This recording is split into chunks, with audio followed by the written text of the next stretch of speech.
February now, we can look at it again. There have been some things that have changed, and we'll see what opportunity is there, if there is any opportunity.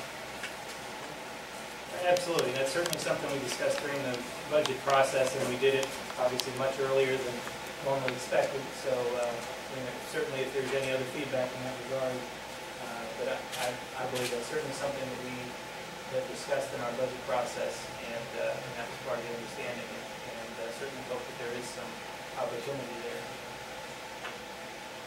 All right, thank you for that report, Mr. Bradford, and now it's time for my report, and I'd like to thank Officer Wakeman for coming, and to thank all the visitors for coming, and also to point out that for the first time since I've been mayor, at least, we are on video recording here with the Shenandoah Sunshine Project, and Craig Orndorff, and I certainly applaud his efforts, and we applaud all media that come, and certainly appreciate that, because the more open the government process is, again, the sunlight is the greatest disinfectant, and that's the idea behind it all, and we encourage more people to come, and close analysis of our operation. We certainly welcome that.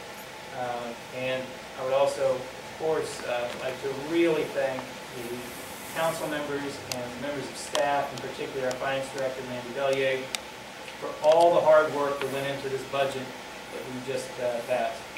There were a lot of long hours, and there were a lot of discussions, and everybody ought to be commended for the amount of effort that went into this, and serious consideration that we put into it. And I think it's a budget that we can all be proud of. I think it's a budget that the town can be proud of.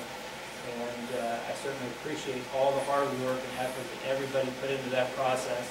And I think the town is much better off for this budget that we have passed. And that's the completion of my report, and move on to councilperson reports. Mr. Haun? I'd like to echo your comments regarding the efforts on the budget. Thank you for the presence of police and for fire and rescue as well. Also like to report that visit to the pool is a very pleasant experience, and our new manager seems to be doing a very good job there. I bought a season pass, and my children are very happy about that. I regret that I'll miss the Vintage Festival this month. I'm sure it'll be a good time. Well, I hope the Shenandoah Sunshine Project goes to the pool and films Mr. Haun swimming around in the pool. All right. Thank you, Mr. Haun. Ms. Cross? I just wanted to take a moment to thank Jenna and the Chamber of Commerce for bringing back the small business group once again to offer another seminar. I was not able to attend, but I did hear from several of the business people that did attend that, as always, Mark Wilson and Dale, his last name, Maza, maybe? They stop by our store, as they always do, just to check on us. Really awesome people that come and take part in looking at small businesses and how we can really open ourselves up to the public in Woodstock, and coming up with all those new schemas and things. So generally, I thank you for that opportunity for our small businesses. And then in attending the enhancement meeting this past week, they put out, I don't know if anyone's seen it yet, but there's a brand new card that's maneuvering up and down the valley to show all of the activities that are going on within the town of Woodstock. I mean, it's a very well done material. If you haven't seen it, you need to check it out. It's along with tourism things. So on one side it shows all the things that are happening in the spring and summer, and on the other side it's the fall. So it's pretty impressive that when folks come into our area and those things are available in our hotels, that they can see all the things that are happening here.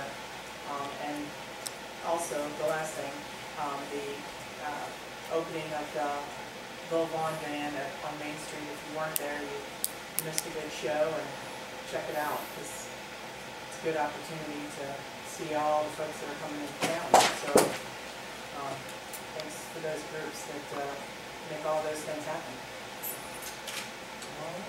Thank you, Ms. Cross. Mr. Munden? Ms. Lambert?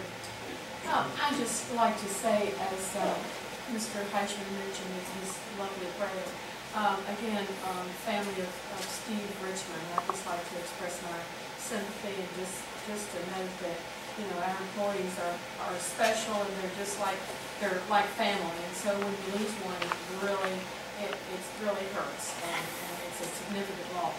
So our sympathies certainly are with the Richmond family. On a happier note, I'd like to congratulate Andy Clem on the birth of her new baby, and we certainly miss her, and we'll be glad to have her back when she returns. All right, thank you, Ms. Lambert. Mr. Heishman? I told Mr. Manuel this morning I wouldn't say anything, but he's going to find out I lied. As far as the budget process, it was a long, drawn-out affair. We had many meetings. We went through the pros and cons of raising rates versus not raising rates. We think at the time we've done the right thing, and I know we're going to revisit the budget periodically. What we've done, we may not feel for 6 months, 9 months, or even a year, but we're going to keep a good eye on it, and we have good staff that's going to keep a good eye on everything. So we'll see how that plays, but we're all behind it, and you know, everything works out with that. Recently, I had a bad experience with dealing with police in Myrtle Beach, South Carolina. And I just wanted to say to Officer Waitman and all of our town police, I appreciated you all before I left, even more so now. I just couldn't get anything done down there. I had a call back to have the police watch our house while we were gone. No doubt in my mind it's going to be done. I didn't follow up with it or anything because I knew it was going to be done. So that's just how much confidence, how much faith, and how much we appreciate our town police. One other thing, a concern I saw on the internet the other day, and I don't know if it's a concern with us yet, are stories of tragic injuries with inflatable houses. These are playground type things that people come in, these little parties that they have, these big inflatable items.